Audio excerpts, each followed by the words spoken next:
నీ కడుపు చీల్చి సాగు చేసి మమ్మల్ని పోషిస్తున్నావు. లోకమంతా నిన్ను మట్టి అంటుంది, మేము నిన్ను భూమాత అంటాం. మేము హిందువులం. లోకమంతా వెలుగునిచ్చావు, మా బ్రతుకు దీపమై నిలిచావు.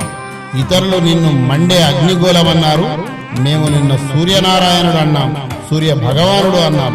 మేము హిందువులం.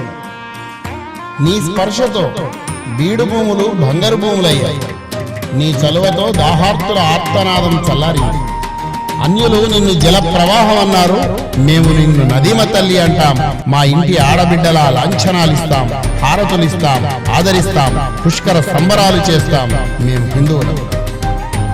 జన్మనిచ్చిన తల్లి, నడవడికను నేర్పిన నాన్న, విద్య నేర్పిన గురువులకి అది వాళ్ళ బాధ్యత అనుకున్నారంతా.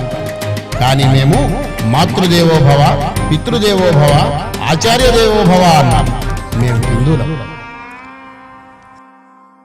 ఇతర మ్లేచ్ఛ జాతులు హిందూ జాతిని దోచుకున్నాయి. కానీ హిందువులు ఎవరిని దోచుకోలేదు. ఆ అవసరం కూడా లేదు. భారత్ రత్నగర్భ, వేదభూమి, ధన సంపదకి జ్ఞాన సంపదకి పుట్టినిల్లు. అడిగితే భిక్షం పెట్టే వాళ్ళం, పంచి ఇచ్చే ఔదార్యం మాది.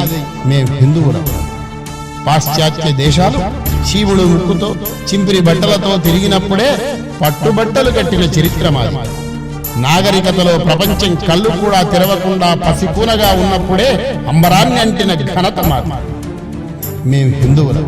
మహోన్నతమైన సనాతన సంస్కృతికి వారసులం అని తలుచుకున్నప్పుడల్లా మా హృదయం ఉప్పొంగుతుంది, మా కళ్ళల్లో వెలుగొస్తుంది, మా నరాల్లో రక్తం ఉరకలేస్తుంది. ప్రపంచమంతా ప్రతిధ్వనించేలా గర్వంగా గర్జిస్తున్నాం. మేము హిందువులం. హిందుత్వం మతం కాదు, జీవన విధానం.